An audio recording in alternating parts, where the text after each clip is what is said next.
Hi viewers, இதை பார்த்தீங்களா? ஏதோ மீன் தொட்டியில் போட்டு வளர்க்குற மீன் மாதிரி தானே தெரியுது. ஆனால் இது சீனாவின் புதிய மீன் ட்ரோன்.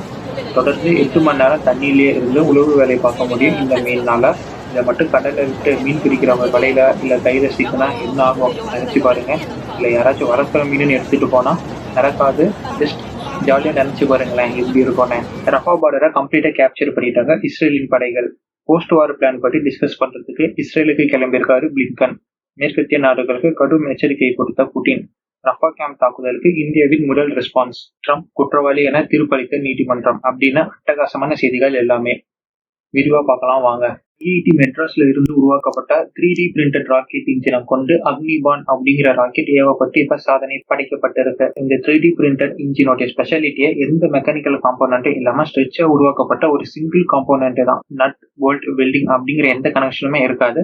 இந்த இன்ஜின் முழுக்கவே ஒரே பார்ட் தான். உங்ககிட்ட சொல்ல நினைச்ச செய்தி இது. நம்ம கடைசி வீடியோல ஈஜிப்டின் எக்ஸ் பிரிகேடியர் ஜெனரல் ரஃபா பார்டரை பிடிக்க தான் இஸ்ரேல் ரஃபா தாக்குதல் நடத்தினது அப்படின்னு சொன்னாருன்னு பார்த்தோம். இப்ப ஐடிஎஃபின் மிலிட்டரி ஸ்போக்ஸ் பர்சன் ஆன டேனியல் ஹங்கேரி பார்டர்ல இருக்கும் பிலிடெல்பி காரிடரை கேப்சர் பண்ணிட்டோம் அப்படின்னு அறிவிச்சிருக்காரு. பிலிடெல்பி காரிடருக்கும் ரஃபா பார்டருக்கும் பெரிய வித்தியாசம் இல்லை ஃப்ரெண்ட்ஸ், ரெண்டும் ஒண்ணுதான்.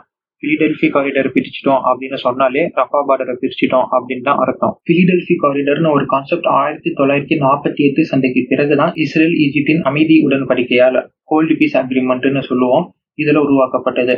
இதை வச்சுதான் இஸ்ரேல் அந்த பார்டர் பகுதியை கண்ட்ரோல் பண்ணாங்க. 2005 திரும்பி ஈஜிப்ட் இஸ்ரேலுக்கு சண்டை வருது.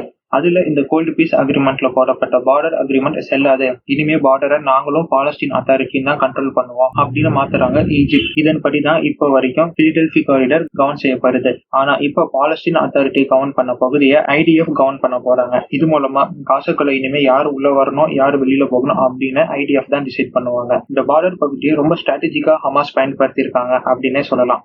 பார்டர் தானே, பார்டரை உன்னால எதுவும் பண்ண முடியாது, பார்டர்ல உன்னால அட்டாக் பண்ண முடியாது அப்படின்னு நான் பார்டர்ல டனல் கட்டுறேன் அப்படின்னு காசால இருந்து ஈஜிப்டுக்குள்ள போக ஹமாஸ் 20 டனலை கட்டி அது வழியா ஆயுதம் தேவையான சரக்குன்னா அந்த சரக்குல லோடு ஈஜிப்ட்ல இருந்து காசாக்குள்ள கொண்டு வந்திருக்காங்க. ஐடிஎஃப் இந்த 20 டனலையும் இப்ப கண்டுபிடிச்சு அழிச்சு சீல் பண்ணிருக்காங்க.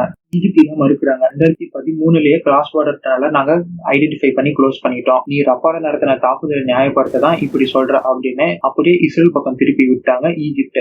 இனிமேல் காசாக்குள்ள ஏற்றக்க வரணும்னா கூட அது ஐடிஎஃபின் அனுமதி இருந்தாதான் முடியும். கம்ப்யூட்டர் காசா ஐடிஎஃபின் மேற்பார்வைக்குள்ள வந்துடுச்சு. ஆண்டனி பிளிங்கன் போஸ்ட் வார் பத்தி பிளான் போட வராருன்னு பார்த்தோம் இல்லையா? அப்ப பிலிடெல்பி காரிடர் கேப்சர் பண்ணதை பத்தி யூஎஸ் என்ன சொல்லுதுன்னா, இஸ்ரேல் இப்பயும் ரெட் லைனை கிராஸ் பண்ணல, ஒருவேளை கிராஸ் பண்ணா அப்புறம் பாப்பீங்க நான் யாரு அப்படின்னு பைடன் அட்மினிஸ்ட்ரேஷன் சொல்லியிருக்காங்க. ஒருவேளை அமெரிக்கா பாயிண்ட் வரட்டும் வாயிலே கர்ச்சி வச்சு உக்காந்துக்கிட்டு இருக்கிறாங்களா என்ன? ஏன்னா எது பண்ணாலும் ரெட் லைன் கிராஸ் பண்ணல அப்படின்னு சொன்னா அப்ப இதுதான் இந்த ரெட் லைன். காசாவும் ஃபுல்லா சர்க்கிள் பண்ணிட்டாங்க. உடனே லிங்கன் காசால படி மறுகட்டமைப்பு செய்யணுங்கிற போஸ்ட் வார் பிளானோட மால்டோவால இருந்து இஸ்ரேலுக்கு கிளம்பி வராரு. ஆனா நெத்தன்யாகு காசாவை பாலஸ்தீனிய அத்தாரிட்டிட்ட கொடுக்க மாட்டேன் அப்படின்னு இருக்காரு. அமெரிக்கா ஒரு பிளான்ல இருக்க, ஓ நீ அப்படி வரியா அப்படின்னு இஸ்ரேல் வேற ஒரு பிளான்ல இப்ப இருக்கு. இது எங்க போய் முடியும்னு தெரியல. கடந்த 9 வருஷமா ஐசிஜியோட பிடி இஸ்ரேல் கிட்ட இருக்குன்னு சொன்னா நீங்க நம்புவீங்களா? இஸ்ரேலின் உளவு அமைப்பு ஐசிஜியின் டாக்குமெண்ட், அடுத்த பிளான்ஸ், அடுத்த நடவடிக்கை அவங்க என்ன பண்ண போறாங்க, அவங்க கிட்ட என்னென்ன எவிடன்ஸ் இருக்கு, அவங்களோட போன் கால்ஸ் அப்படின்னு எல்லாத்தையும் டேப்பிங் அண்ட் ஹேக்கிங் செஞ்சு அடுத்து ஐசிஜே என்ன பண்ண போகுது அப்படின்னு இஸ்ரேல் தெரிஞ்சு வச்சிருந்தாங்க. இதை வச்சு ஐசிஜேவை கண்ட்ரோல் பண்ணிருக்காங்க இஸ்ரேலின் அரசியலுக்குள்ள ஐசிஜே உள்ள வராம தடுத்து இருக்கிறாங்க. இந்த பிடியை வச்சு ஐசிஜேவை டேப்பிங் பண்ணி கார்னர் பண்றது அப்படிங்கிறது சாதாரண விஷயமா ஃப்ரெண்ட்ஸ். ஆனா மொசாட் அதை பண்ணி இத்தனை 9 வருஷமா அதை பண்ணிருக்கு அப்படிங்கிறது பெரிய விஷயம் தான். அந்த செய்தி இப்ப லீக் அவுட் ஆயிருக்கு. முக்கியமான நேரத்துல லீக் அவுட் ஆகி ஐசிஜே இன்னும் கார்னர் பண்ணிருக்கு. ரஃபா கேம்ப்ல இஸ்ரேல் நடத்தின தாக்குதல் பத்தி இப்ப இந்தியா தன்னோட கருத்தை வெளிப்படுத்தி இருக்கிறாங்க.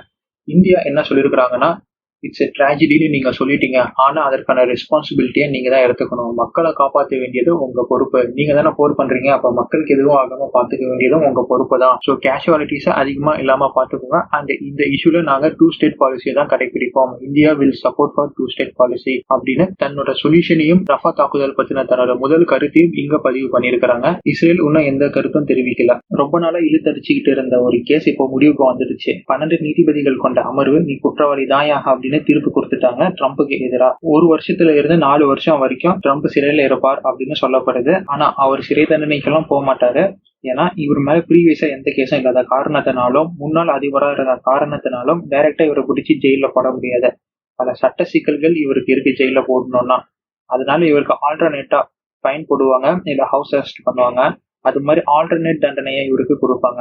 தேவைன்னா முடிவை எதிர்த்து மேல்முறையீடு செஞ்சு ஜாமீனும் வாங்க முடியும். அந்த ஒரு ஆப்ஷனே இவருக்கு இருக்கு. அண்ட் போட்டி போடுவது, எலெக்ஷன் கேம்பெயின் பண்ணுவது, அதுல இருந்து இவர் எதுவும் விலக்கி வைக்கல. இவர் தாராளமா ஜனாதிபதி பதவிக்கு போட்டி போடலாம், கேம்பெயின் பண்ணலாம். எதுவுமே இல்லைன்னா அப்புறம் எதுக்கு இந்த தீர்ப்பு?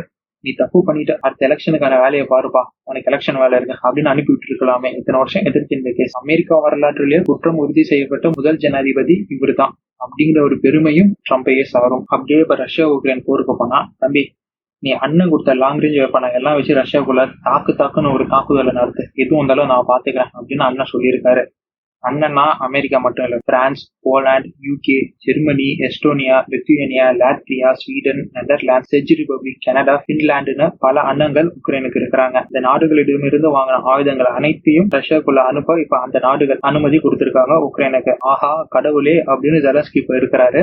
ஓஹோ அப்படியா அப்படின்னு புட்டின், என்னப்பா தேர்ட் வேர்ல்டு வார்க்கு ரெடி ஆயிட்டீங்க போல, குட்டி குட்டி நாடுகளுக்கு எல்லாம் கொம்பு முளைக்குது, யாரை எதிர்த்து வரீங்க தெரியுதா அப்படின்னு ரஷ்யால இருந்து சத்தம் போடுறாரு புட்டின். ஏன்னா இப்ப லாங் ரேஞ்ச் வெப்பனை யூஸ் பண்ணோம்னா அதற்கு தேவையான satellite inputs, intelligence input, military help அப்படின்னு பல இன்புட்ஸ் உக்ரைனுக்கு வழங்கணும். அப்ப டைரக்டா அந்த நாடும் இந்த போர்ல இறங்கின மாதிரி தானே அர்த்தம். அதனாலதான் கடுப்பாக்கி இப்ப ரஷ்யால இருந்து கட்டியிருக்காரு புட்டின். இப்ப இந்த நாடுகள் எல்லாம் ஏவிக்கோ அப்படின்னு சொல்லிட்டாங்க. ஆனா உக்ரைன் கிட்ட ஏவுகணை இருக்கா?